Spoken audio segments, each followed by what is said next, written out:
ಪ್ರಭು ನ್ಯೂಸ್ಗೆ ಸ್ವಾಗತ. ಗ್ರಂಥಾಲಯ ಮತ್ತು ಸಿಸಿ ರಸ್ತೆಗೆ ಭೂಮಿ ಪೂಜೆ.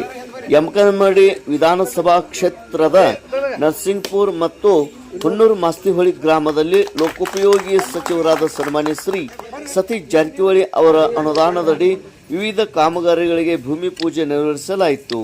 ಹುನ್ನೂರು ಮಾಸ್ತಿಹೊಳಿ ಗ್ರಾಮದ ಸರ್ಕಾರಿ ಹಿರಿಯ ಪ್ರಾಥಮಿಕ ಶಾಲೆಯಲ್ಲಿ 20 ಲಕ್ಷ ರೂಪಾಯಿಯ ಮತ್ತು 20 ಲಕ್ಷ ರು ವೆಚ್ಚದಲ್ಲಿ ಆಧುನಿಕ ಗ್ರಂಥಾಲಯ ಕಟ್ಟಡ ನಿರ್ಮಾಣದ ಅಡಿಗಲ್ಲು ಹಾಗೂ ನರಸಿಂಗಪುರದಲ್ಲಿ 25 ಲಕ್ಷ ವೆಚ್ಚದಲ್ಲಿ ಸಿಸಿ ರಸ್ತೆಗೆ ಸಚಿವರ ಆಪ್ತ ಸಹಾಯಕರಾದ ದಯಾನಂದ ಪಾಟೀಲ್ ಹಾಗೂ ಪಾರೇಶ್ ಮಾವನೂರಿ ಪೂಜೆ ಮಾಡಿ ಕಾಮಗಾರಿಗೆ ಚಾಲನೆ ಮಾಡಿದರು. ಗ್ರಾಮದ ಮುಖಂಡರು, ಗಣ್ಯಮಾನ್ಯರು ಹಾಗೂ ಅನೇಕರು ಕಾರ್ಯಕರ್ತರು ಉಪಸ್ಥಿತರಿದ್ದರು.